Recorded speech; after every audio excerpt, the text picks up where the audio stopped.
IDFM 98 de la bande FM. Bonsoir à toutes, bonsoir à tous. Marc Vallée ce soir, fondateur de Ariane Édition, également à l'origine du grand événement Science et Conscience qui a rassemblé plus de 1500 personnes au Zénith de Toulouse. C'était en 2012.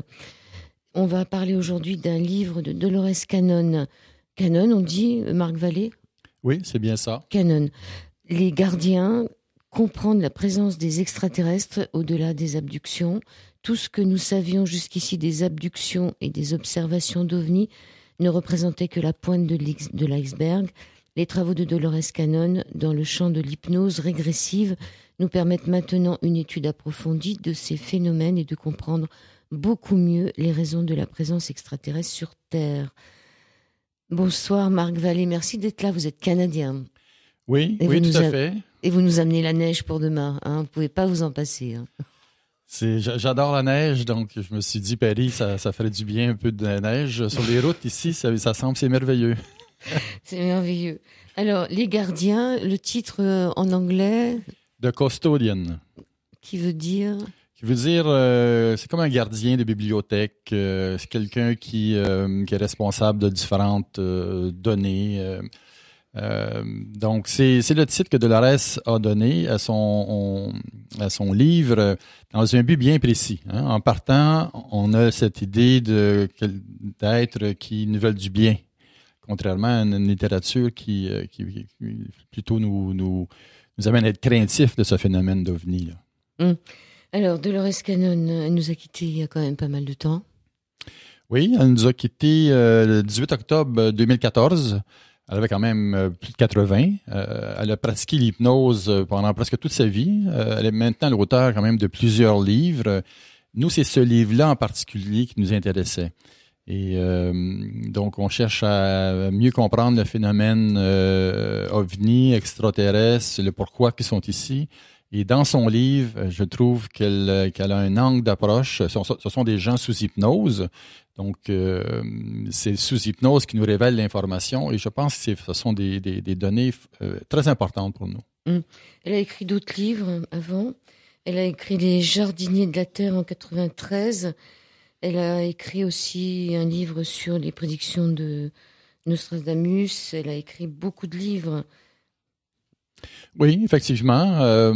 Sous hypnose, au début, c'était pour aider les gens au niveau du tabagisme ou l'embonpoint. Et une des patientes est tombée sur une de ses vies antérieures. Et ça a lancé à Dolores toute cette quête de mieux comprendre ce qu'il y en est. Donc, dans ses autres livres, les gens vont parler de choses qui sont passées dans leur vie antérieure, et ça a ouvert tout ce domaine-là, quand même assez fascinant. Là. Donc, même Nostradamus, à travers une personne en particulier, il semble que Nostradamus soit venu parler, et elle a comme ça cueilli beaucoup d'informations sur son message actuel. Elle nous parle aussi dans les Jardiniers de la Terre, pour sa version anglaise, qui explique l'origine extraterrestre de l'humanité, qui décrit le Conseil avec un grand C, un groupe qui accompagne les humains depuis leur origine. Il est dit que l'humanité est la seule espèce dans l'histoire de l'univers à avoir inventé une façon de mesurer qui n'existe pas. C'est de mesurer le temps, c'est ça ? Oui, voilà. Notre façon notre relation au temps est d'une rigidité, semble-t-il, qui est rarement atteinte. Le temps, c'est quelque chose qui nous permet d'évoluer dans un certain cadre, mais notre évolution de plus en plus dense, semble-t-il, a fait que notre relation au temps est, semble-t-il, unique. Et on en parlait des temps manquants dans cette émission. Oui, voilà, le temps qui est élastique, il y a toutes sortes de choses qui sont possibles au niveau du temps. Certains parlent le temps en fait une forme de conscience, aussi un paramètre dimensionnel. Donc, effectivement, les êtres qui sont sur d'autres plans, sur d'autres dimensions, bien, ont une relation différente et arrivent à utiliser le temps d'une façon à faire en sorte qu'ils puissent nous retirer, en fait. C'est comme s'ils ils jouent sur le temps pendant qu'ils sont en train de nous examiner en même temps, là. Alors, dans ce livre, elle écrit « Rares sont ceux qui peuvent réellement aborder ce sujet, le sujet des extraterrestres, des abductions, en toute objectivité. Cela étant, on comprend que tant de gens aient peur de composer avec ces réalités qu'ils les rejettent ou les nient. Les gardiens, ce livre aide à colmater la brèche entre les millions de gens de tous les continents du monde qui vivent des expériences et des événements mystérieux, mais aussi le rejet, le déni et le mépris que les institutions scientifiques, gouvernementales et religieuses, dont tant de gens attendent de vraies réponses, manifestent envers ces événements et ces expériences. » C'est un gros livre, hein. C'est pas un livre que vous emmenez, il fait plus de 400 pages. Oui. C'est son dernier livre. Alors, oui, je pense que c'est dans son dernier, on a écrit, en fait, je suis pas certain si c'est le dernier, mais c'est certainement un des derniers qu'elle a écrit. Donc là, on parle de l'élément peur et un peu le traumatisme que les humains ont envers ce phénomène-là. En même temps, les gouvernements sont conscients de cette réalité-là. Les gouvernements sont en contact avec ces êtres des étoiles, mais en même temps contrôlent l'information, ils manipulent l'information, ils maintiennent l'élément peur. Et c'est vraiment quelque chose qui est viscéral chez l'humain. Et d'ailleurs, pour ces êtres des étoiles qui cherchent à se présenter à nous, ils doivent continuellement sont continuellement au prix avec notre peur. C'est une peur énorme, là. Les gens qui les voient, la plupart ont vraiment une peur viscérale, là.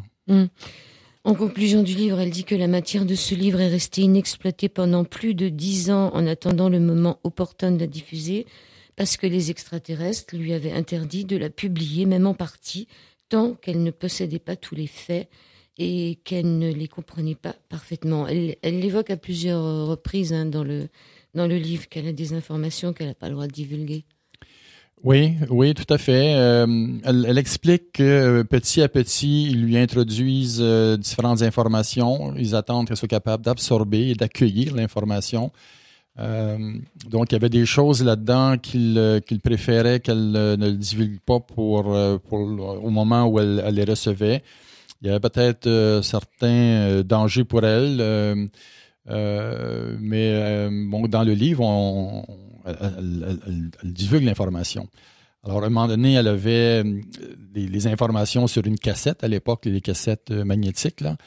Elle les a perdues de vue pendant quelques années. À un moment donné, les cassettes sont réapparues sur son bureau et c'était le signe que le temps était venu de divulguer l'information.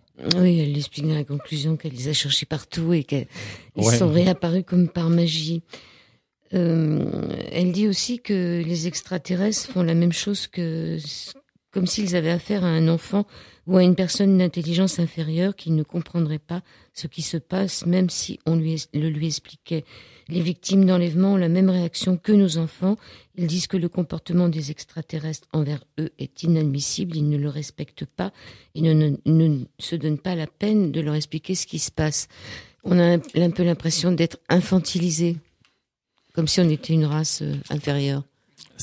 On n'est pas une race inférieure. En fait, on est une race qui a un énorme potentiel. C'est pour ça qu'ils viennent ici. Ils sont très intéressés par ce qui se passe sur cette planète. Cependant, on a actuellement dans notre niveau d'avancement, on pense que nos technologies, tout ça, sont merveilleuses et très avancées, mais eux, quand ils les expliquent des concepts, sont frustrés par le fait qu'ils doivent vraiment présenter les choses de façon très linéaire et à un rythme qui pour eux, c'est comme s'ils parlent ça se compare comme nous quand on parle à un enfant. On lui dit les choses, prenons chaque syllabe et c'est un peu la même chose. Ils doivent présenter des concepts qui sont relativement simples pour eux, mais pour nous, c'est plus compliqué. Ça fait qu'ils ont un rythme qu'ils doivent respecter pour nous expliquer les choses. C'est ça, il y a une certaine frustration là à ce niveau-là de ne pas pouvoir aller plus vite avec nous, mais en même temps, on est ce qu'on est et ils le respectent. Oui, en même temps, ils expliquent que si on est là, c'est un peu grâce à eux et qu'ils nous surveillent un peu comme une maman surveillerait sa progéniture. C'est-à-dire, il y a toute une explication sur l'origine de l'être humain sur Terre avec des progrès génétiques, des modifications génétiques et qu'ils vérifient un peu ce qui se passe. Oui, alors la Terre est dans une galaxie qui a des millions et des milliards de systèmes solaires. Il y a de la vie qui existe ailleurs et simplement par logique, les gens de plus en plus ils reconnaissent qu'il doit y avoir de la vie ailleurs. On ne peut pas être la seule planète avec autant d'étoiles autour de nous, autant de galaxies presque à sans fin. Ils nous disent que l'univers est habité, est très habité par de nombreuses formes de vie. Et effectivement, la Terre évolue depuis longtemps. Ils sont ici depuis longtemps. Là, ils attendent le moment où on a la maturité en conscience. C'est une maturité au niveau de la conscience, de notre éveil spirituel, en quelque sorte. Spiritualité dans le bon sens du terme, là, pour pouvoir se présenter à nous. Parce que pour l'instant, ils ne le font pas. Il y a une raison pour laquelle ils ne le font pas. On n'est pas prêt. C'est pas juste les gouvernements qui cachent l'information, on n'est pas prêt, parce qu'eux, s'ils voudraient, ils se présenteraient à nous. Donc, ils attendent un moment qu'on rentre dans la grande famille. Elle dit, Dolores Cannon, qu'avant, ils étaient nos jardiniers hein, et qu'ils sont devenus nos gardiens, et d'où le titre du livre, comme une mère qui veillerait sur ses enfants. J'ai trouvé cette formule sympathique. Oui, et comme je disais plus tôt, la Terre elle a une mission qui va au-delà de ses frontières. On a vraiment quelque chose de particulier. Il y a plusieurs races qui nous observent. Et ils nous guident, mais on doit faire le travail par nous-mêmes. On doit marcher le chemin de compréhension de ces choses-là et ils nous regardent aller. Il y en a parmi les leurs qui sont incarnés en tant qu'humains, alors qui s'éveillent de cette façon. J'en ai peut-être un. C'est ce que je me posais comme question. À la fin, elle dit que quelque part les abductés sont protégés, mais les enquêteurs aussi. Et comme vous êtes un enquêteur, quelque part, en mettant ce livre en éditant ce livre, est-ce que vous vous sentez protégé? Je dirais que oui.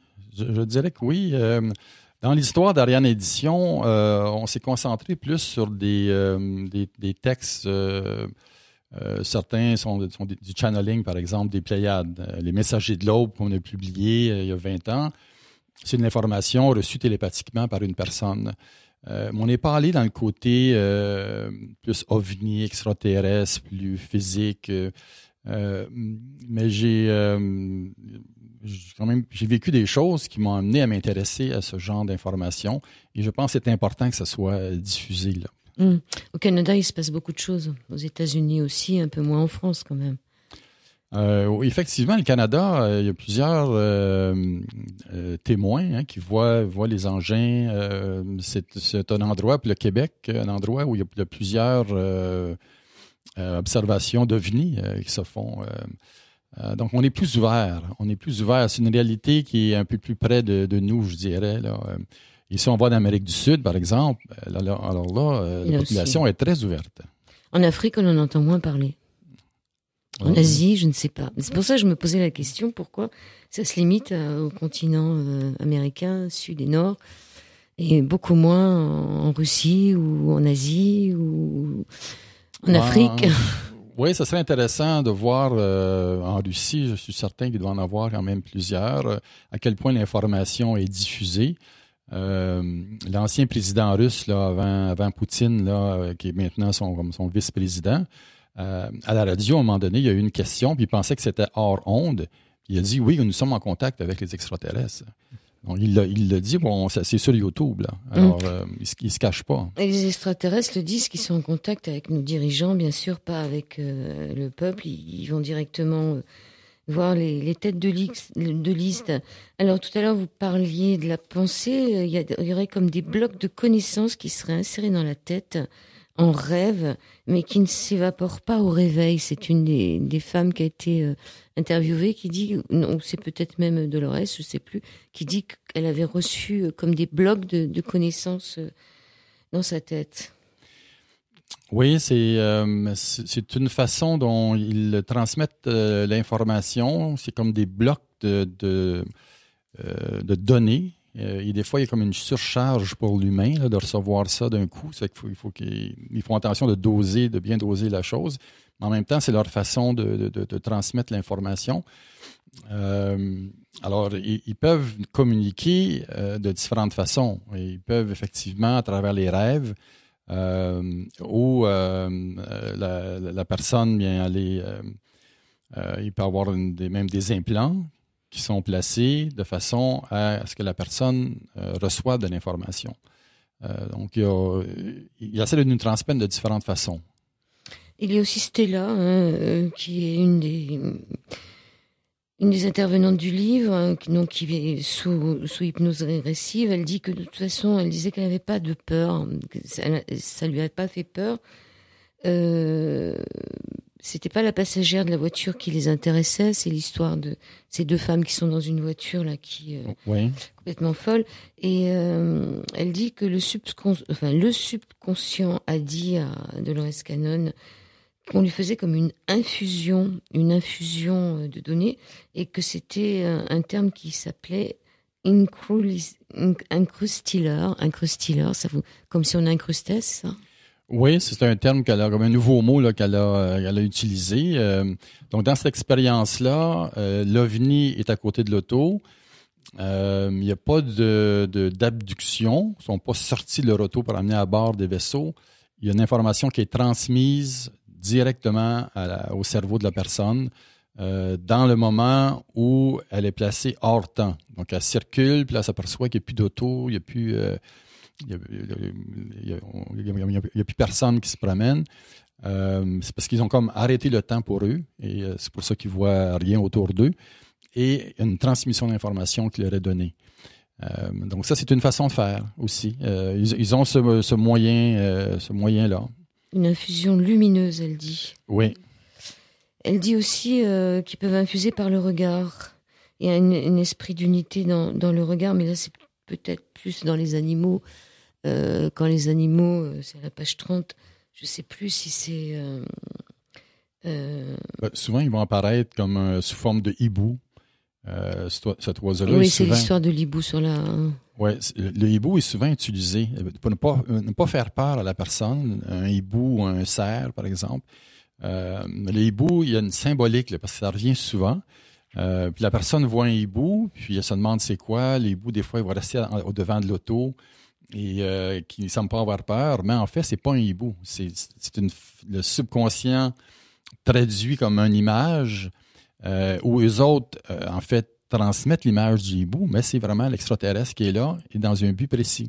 Mais pour ne pas faire peur à la personne, utilise une forme animale et celle de l'hibou est fréquemment utilisée. Une belle histoire, parce que le hibou, à chaque fois qu'elle avance sa voiture, il recule et il lui barre le chemin, mais c'est à lire. Oui, c'est un hibou qui est plus gros que normal. Oui. Alors, en plus, c'est un hibou qui n'existe pas comme tel, parce que c'est un grand, grand hibou. Alors, il y a aussi le cas de Val à Little Rock. Ça se passe souvent à Little Rock. Je ne sais pas pourquoi, c'est peut-être là où elle se rend le plus souvent. Dolores demeure dans ce coin-là. Oui. Là, il est question du cas de Val. Alors là, on a le temps manquant, mais aussi plus personne dans les rues, comme vous disiez, plus de lumière dans la ville, plus d'animaux, plus rien. Il n'y a plus rien.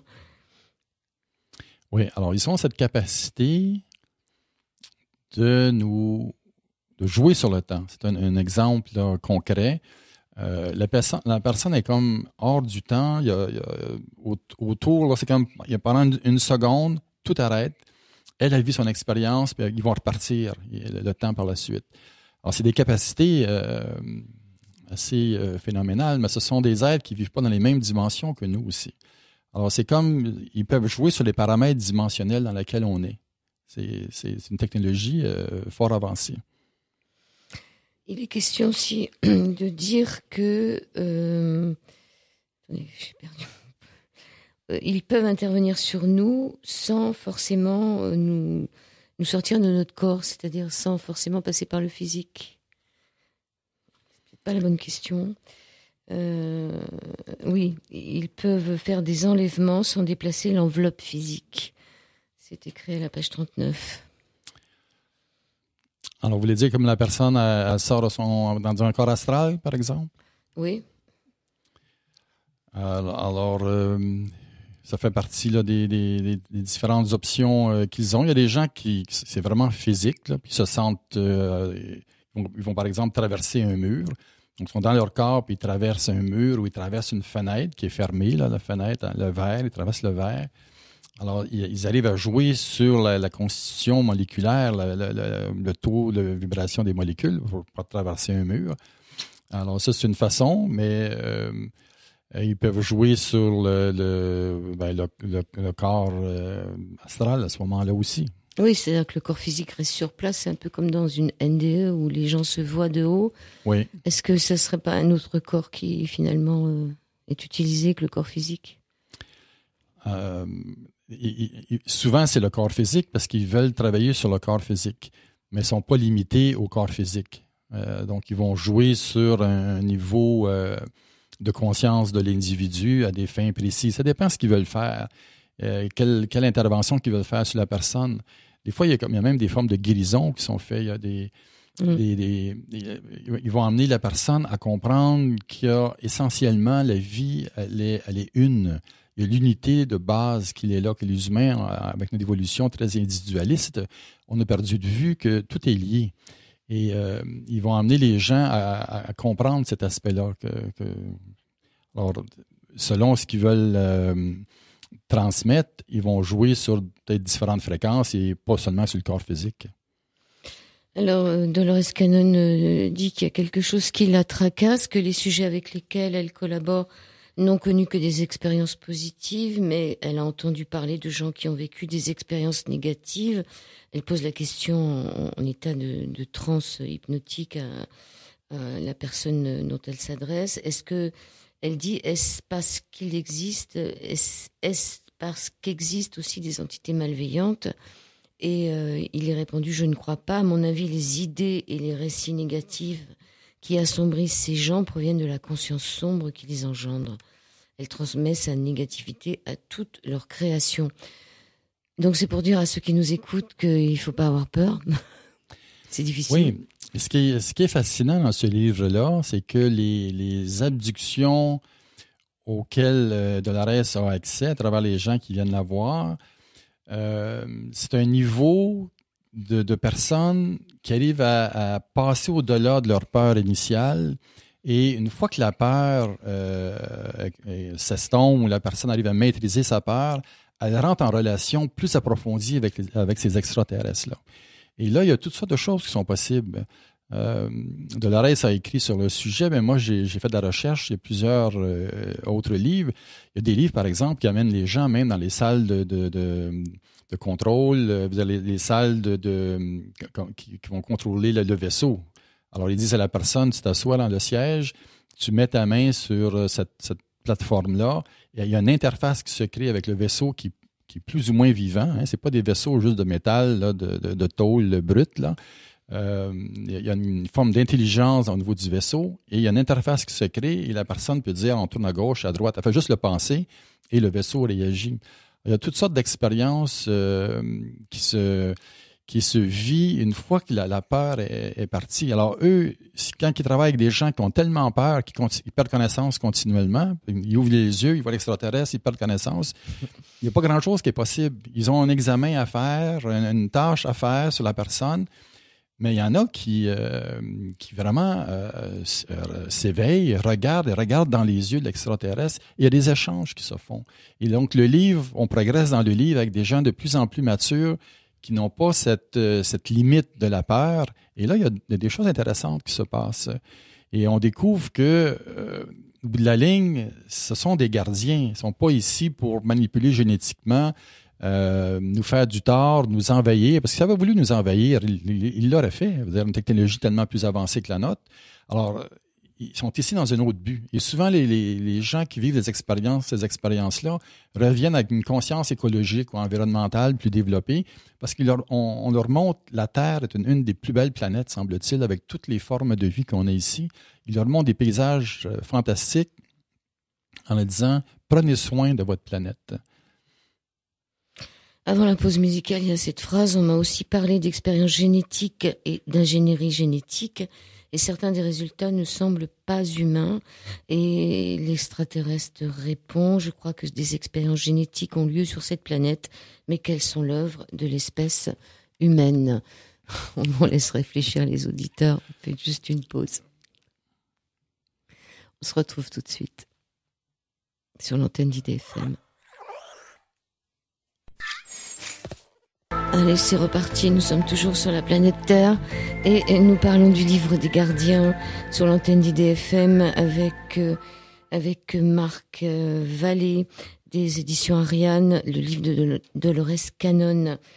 Il est question à la page 45 de Witte Streber, qui a été le premier à parler des souvenirs écrans. Le travestissement, donc ce qu'on disait tout à l'heure de la scène par le subconscient, c'était l'histoire des hiboux, là. Oui, effectivement, c'est que c'est une façon aussi d'amoindrir l'élément de peur. Whitley Strieber a vécu, lui, cette expérience. Il avait son chalet au nord de New York. Et commencer à avoir ces expériences-là avec ces êtres-là. Et d'ailleurs, sur son livre qui est intitulé Communion, on voit un visage qui serait pas mal vrai. C'est une physionomie qu'on retrouve. Faut savoir qu'il y a différentes races de ceux qu'on peut appeler en général, qu'on regroupe sous le terme petit gris, là. C'est pas une seule race, il y en a plusieurs qui ont ce genre de physionomie. Donc lui, il a vécu progressivement, sont venus, ils venaient le chercher, et il y avait beaucoup de peur, là, beaucoup de peur, et une façon dont le cerveau, ça doit être, je sais pas à quel point que c'est contrôlé par les extraterrestres ou par le subconscient comme tel de la personne, mais il y a des scènes qui sont placées pour cacher la vérité. Donc c'est comme trop difficile à soutenir comme vision. Alors, c'est comme modifié pour rendre ça plus acceptable. Et donc, il a vécu ça vraiment à fond, le monsieur, là. Moi, je l'ai vu en conférence aussi. Il était avec sa femme. Ils ont fait un film, d'un film Communion. Et quand ça a sorti dans les années 80, ils ont été obligés d'arrêter à un moment donné parce qu'il y a des gens qui se mettent à crier. Il y a les souvenirs leur revenaient. Alors, mais son livre, le titre, c'est Communion. C'est pas ils m'ont torturé, les méchants extraterrestres. C'est l'union, c'est être avec. Oui, puis à la fin, il est devenu ami. Il est devenu, là, il a compris le processus et tout ça, puis il a compris un peu le pourquoi il a vécu ça. Mais au début, il y avait de la peur. Il y avait de la peur, ils arrivaient avec leur vaisseau, il y avait cette lumière bleutée intense qui était là. C'est cette lumière-là qui fait que les gens ne subissent plus la gravité et montent à bord du vaisseau. Alors, c'est certain, c'est très apeurant. Donc. Alors, c'est ce que les gens appellent les abductions. Ça, on est à la page 62, puisque c'est quand même comprendre la présence des extraterrestres au-delà des abductions. La réponse est ce ne sont pas des enlèvements de l'anglais abduction. S'ils enlevaient leur sujet, ils les feraient monter à bord, s'envoleraient avec eux et ne les ramèneraient jamais sur Terre. Ce ne sont que des examens qui leur permettent de continuer à recueillir toute l'information dont ils ont besoin. Mais ils en ont besoin pourquoi de cette information? Puisque ça serait eux plus ou moins qui nous auraient fait comme on est, donc ils doivent bien nous connaître. Oui, mais ils ont besoin de nous suivre l'état de santé du corps, suivre la façon dont on réagit au passage d'une dimension plus élevée. Il y a différentes raisons là, qui veulent suivre notre capacité à intégrer ces nouvelles données. Donc, selon les races extraterrestres, y a différentes façons de nous suivre. Là. C'est comme ils vont nous monitorer là, ou nous suivre là, dans notre cheminement. Alors, et puis en fait, ils recueillent différentes informations génétiques. Il y a aussi des hybrides qui sont en train d'être créés. Là. Des hybrides, des clones? Des hybrides mais entre humains et extraterrestres. Là. Puis et clones aussi. À la fin du livre, elle dit qu'ils peuvent aussi prendre des morceaux d'ADN pour les conserver et en faire des clones. Oui, leur mode de reproduction, eux, c'est plus par le clonage. Nous, ça nous semble très, même je dirais presque barbare d'entendre parler de clonage, mais il y a différentes... sont très habiles au niveau de la génétique, puis donc ils recueillent de l'information génétique aussi des humains. Mais c'est pas dans un but, puis elle le dit dans un chapitre clairement, c'est pas dans un but que de sauver leur propre race, comme plusieurs le pensent, mais c'est pour aussi nous aider à nous sauver nous-mêmes sur Terre, là, contre les guerres nucléaires. D'ailleurs, c'est pas pour rien qu'on est arrivé en si grand nombre après Roswell en 47, là, la soucoupe qui s'est écrasée à Roswell au Nevada. Parce qu'on commençait à faire sauter les bombes atomiques et ils sont venus pour protéger. D'ailleurs, on a vu certains vaisseaux suivre une fusée et désamorcer l'engin nucléaire qui était à bord.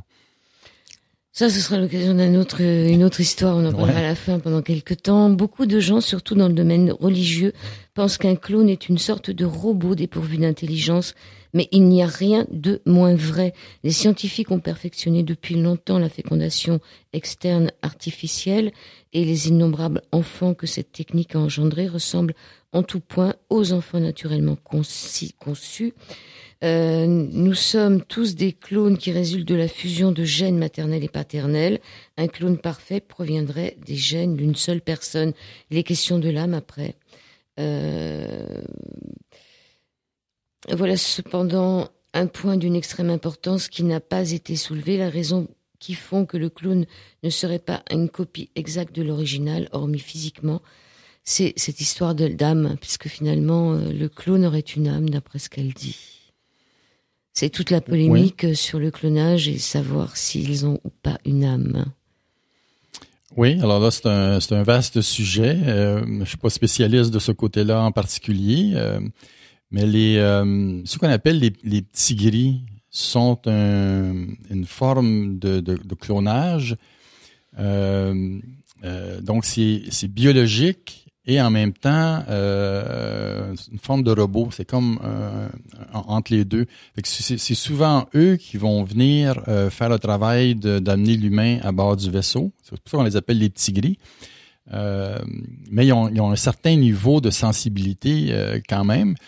Et dans un des livres, un des abductés, il se choque puis il parle aux petits gris comme étant vous êtes sans âme, vous êtes juste des robots. Puis le grand gris, où il y a aussi des grands blancs, il dit parle lui pas comme ça. Il y a des sentiments. Alors c'est assez avancé comme clone là. Alors il y a quelques images, quelques portraits robots, on peut dire. Oui, quelques dessins de gens. Je préfère quand même au niveau de la création ce qu'a fait notre créateur, parce que je trouve qu'ils sont quand même pas très beaux. Hein. Franchement, les petits gris, si on les représente, on aurait pu les faire plus jolis. Et puis les reptiliens aussi. Et puis voilà, donc ça me choque un peu que quand on les représente, ou alors c'est nous qui avons une notion de la beauté qui est différente de la leur. Mais je trouve quand même que on est pas mal, nous, par rapport à eux. Oui, c'est certain que selon nos canons de beauté, on a certaines façons là, de voir ce qui est beau, là. Puis on est une race humanoïde, là. On a une influence pléiadienne, semble-t-il, là, ce qu'on appelle les Nordiques et tout ça. Eux, c'est plus difficile à regarder. C'est pour ça l'élément peur aussi est là. Mais il y a toutes sortes de formes de vie dans la galaxie, semble-t-il. Et eux ont cette forme-là. Et par rapport à nous, bon, c'est sûr que c'est peut-être pas les plus beaux. Il y en a qui ressemblent à des insectes. Eux-mêmes aiment bien l'humain. Eux-mêmes, ils vont dire, on vous trouve beau. Eux, ils nous trouvent beaux? Oui, oui. Ah oui, c'est bien. Et il y a certains chercheurs qui ont obtenu des portraits de bébés. C'est-à-dire quelqu'un qui est parti dans ces espèces de couveuses, maternité, on ne sait pas, et qui a ramené qui a fait des dessins de ce qu'ils avaient vu là-haut. Alors ça, c'est une dame qui, on la prend, puis on la met dans les maternités d'extraterrestres. Elle a un travail, et c'est pas pour rien qu'ils prennent un humain, qu'ils vont les mettre près de ces êtres-là, parce qu'ils veulent qu'ils s'habituent à la présence humaine. On peut les voir comme étant dans un état de fœtus, mais ils sont déjà très conscients. Hein. Ils se parlent entre eux, ils peuvent communiquer avec l'humain. Alors, c'est vraiment des êtres, une intelligence bien plus vaste que nos limites là, dans la perception de la réalité.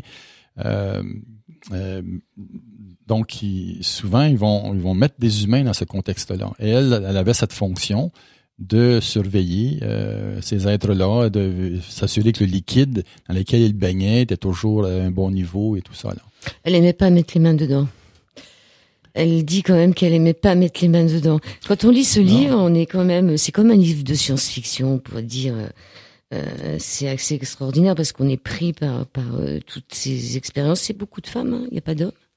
Alors, il y a des hommes. Mais dans ce livre-là, c'est beaucoup de femmes. Il y a des femmes parce que les femmes vont être mises enceintes. Ils vont garder le bébé pendant environ 3 mois et sont à bord du vaisseau. Ils vont retirer l'enfant. Alors, je pense, c'est une des raisons qu'il y a beaucoup de femmes, mais il y a des hommes aussi. Moi, j'ai quand même fait de la recherche sur ces thématiques-là. Et il y a plusieurs livres où c'est positif. Donc, Dolores, ce n'est pas la seule. Il y en a un autre de Sherry Wilde. Son titre, c'est The Lost Promise. Parce qu'à 25 années, elle avait promis qu'elle allait écrire son histoire. Parce qu'elle toute sa vie, elle a été comme ça, abductée. Puis à la fin, ça finit bien. Elle arrive à discuter avec eux, à échanger avec eux. Et à un moment donné, on lui dit, mais n'oublie pas ta promesse que tu as faite.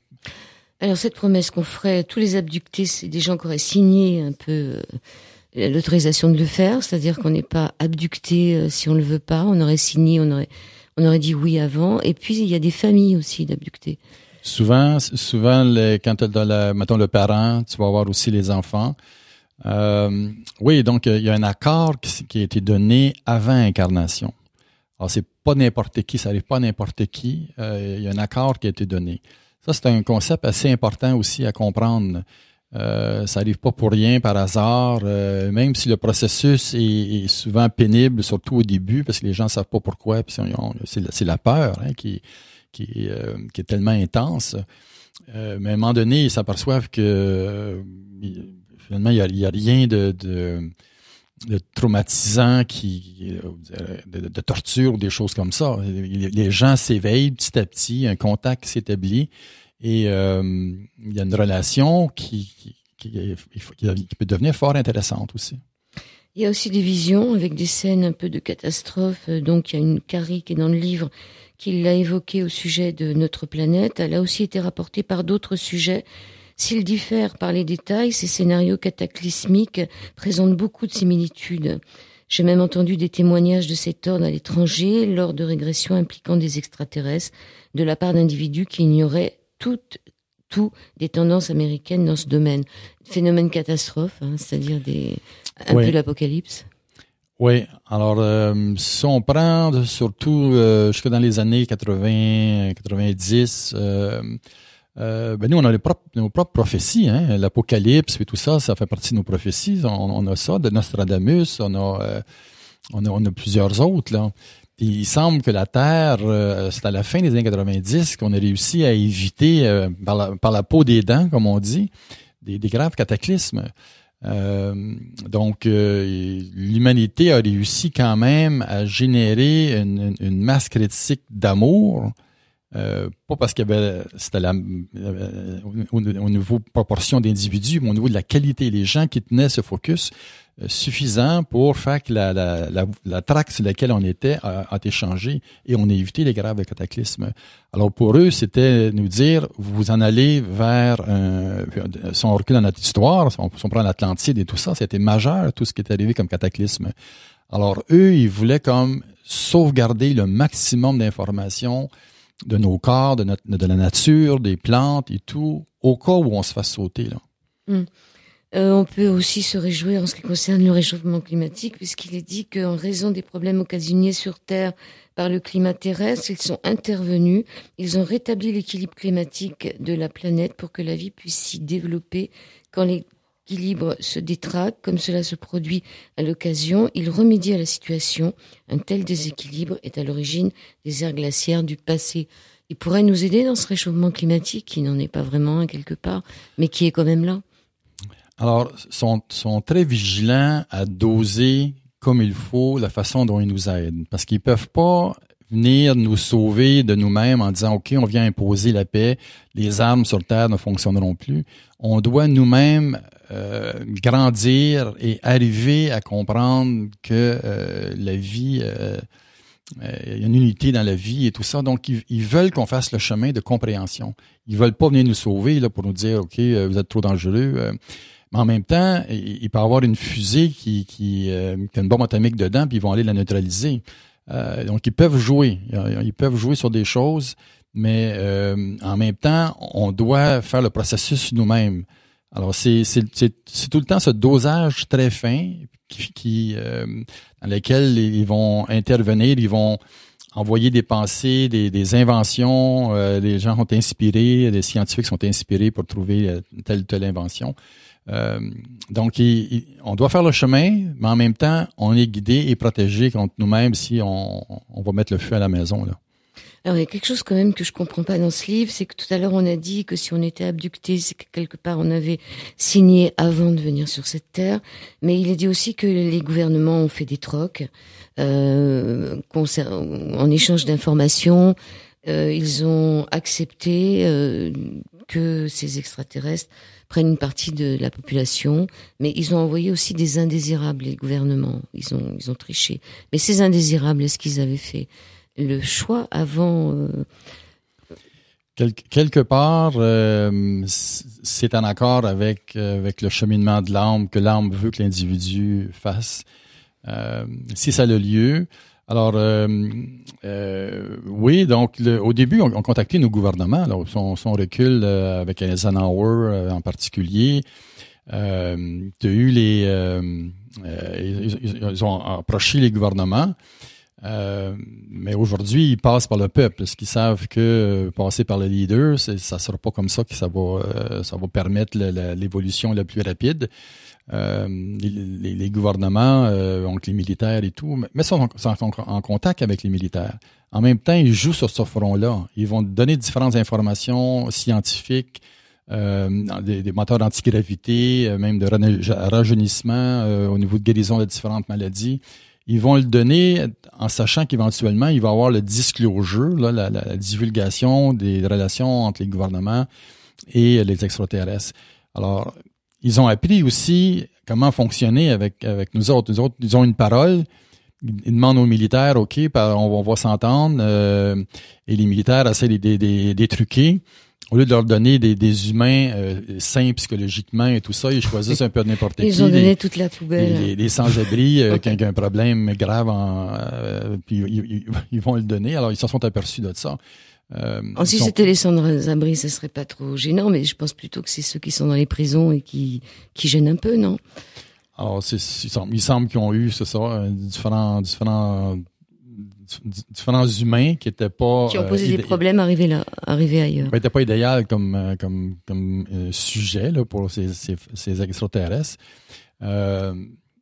Mais la question, c'est que, bon, est-ce qu'eux aussi ont donné leur accord? Dans le grand jeu de la vie, quelque part, ça doit être en accord avec leur âme. Alors, j'avais proposé que vous fassiez une traduction simultanée avec la voix de Dolores Cannon. J'espère que ça va marcher. Je peux vous poser une question en attendant. Oui, juste pour dire aussi que Dolores, elle a voyagé beaucoup. Hein. Elle a donné des conférences aux États-Unis, dans le monde entier. Alors, elle a parlé de tout ça. Là. Elle est morte, décédée, elle avait plus de 80. Elle a eu le temps de parler de toutes ces choses aussi à beaucoup de personnes. Là. Et donc, il y a beaucoup de choses sur YouTube, mais beaucoup de choses en langue anglaise.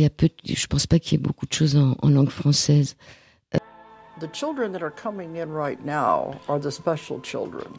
enfants qui arrivent actuellement, qui s'incarnent actuellement, sont les enfants spéciaux. Les parents les comprennent pas. Les professeurs les comprennent pas. En général, l'enfant n'aime pas beaucoup l'école.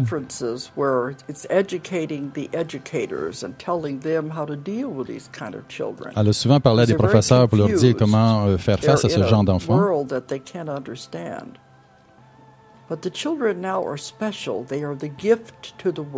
Les enfants sont le cadeau au monde. And I know a lot of the teachers, they say, well, they call them hyperactive, they want to put them on drugs. Ils appellent hyperactifs, ils veulent les droguer avec différents médicaments. The reason that they're bored in school is because they already know it. Les enfants s'ennuient à l'école parce qu'ils connaissent déjà le sujet puis ça les passionne pas. They go in there and they ask them an answer to a problem and they give them the answer and then the teacher says, well, how did you find the answer? They said, I just knew it. And they won't accept that. They have to go back and explain things. Alors l'enfant connaît les réponses d'avance sans avoir étudié quoi que ce soit. On va arrêter parce que c'est intéressant, mais c'est pas le sujet de l'émission. Mais bon, donc c'est quand même intéressant que ce soit ça qui soit sorti, c'est-à-dire ces pouponnières, ce qu'elle parle des enfants, que finalement ce que j'ai chopé sur YouTube. Ça parle des enfants. C'est les nouveaux enfants qui ont des dons psychiques, ils ont des capacités intuitives, empathiques.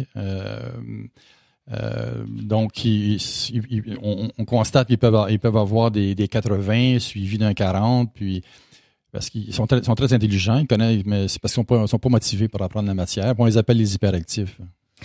Donc on retiendra de ce livre que le croisement entre humain et extraterrestre, que nous pensons quelque chose de mal, finalement c'est pas si mal que ça, hein, mais ça c'est toute la synthèse du livre, pour ceux qui sont arrivés jusqu'à la fin, jusqu'à 400 pages.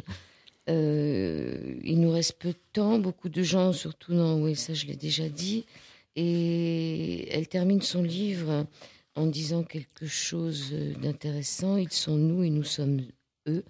Nous ne faisons qu'un. C'est-à-dire, c'est aussi intéressant de comprendre qu'on est une unité. Hein. C'est-à-dire qu'ils ne sont pas trop différents de nous. Oui, on va rentrer bientôt, relativement bientôt. On parle peut-être 20, 30 ans, peut-être plus tôt, un peu plus tard.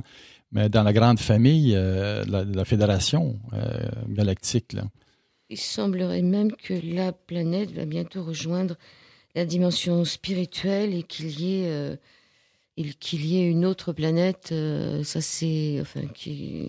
même si la Terre était détruite, elle se reconstruirait, elle se referait au même endroit. Le thème principal sous-jacent à tout ça, c'est que l'humanité doit maintenant s'éveiller à son plein potentiel, et c'est un éveil avec les principes des grands maîtres. Là. Si on voit aux enseignements premiers des maîtres, des principes spirituels, c'est en conscience qu'on doit s'éveiller, puis c'est ça qui détermine notre futur. Alors quand est-ce qu'ils vont apparaître? Quand on aura atteint un niveau de conscience permettant qu'on devienne membre de cette grande fraternité universelle. Encore un point qui me tracasse dans ce livre, on est revenu à la page 126. Donc il y a une réponse des extraterrestres qui disent que l'humain est encore gouverné par sa cupidité, par sa soif de pouvoir et de domination. Par conséquent, seule l'élite et ceux qui tiennent les rênes du pouvoir auront accès à cette information. Quand on voit que c'est ceux qui sont le plus gouvernés par la cupidité et par la soif de pouvoir, on peut se demander si c'est vraiment à eux qu'il fallait s'adresser. Mais ça, c'est une question personnelle. Ils ont commencé comme ça. Ben oui. Et aujourd'hui, c'est plus à travers ce chemin-là. C'est à travers chaque individu qui s'éveille Et les gens vont être contactés ici et là. Et c'est eux qui vont divulguer l'information. Alors, ce livre, Les Gardiens, est publié aux éditions Ariane. C'est de Dolores Cannon. Et là, vous allez publier un autre livre, je crois. Et vous reviendrez à Paris en avril 2019. Oui, alors le titre, c'est Programmes spatiaux secrets et alliances extraterrestres. Celui qu'on vient de sortir, c'est le tome 3, donc il y a 2 autres tomes. C'est des gens qu'on appelle des insiders qui sont à l'intérieur des programmes secrets, qui sortent.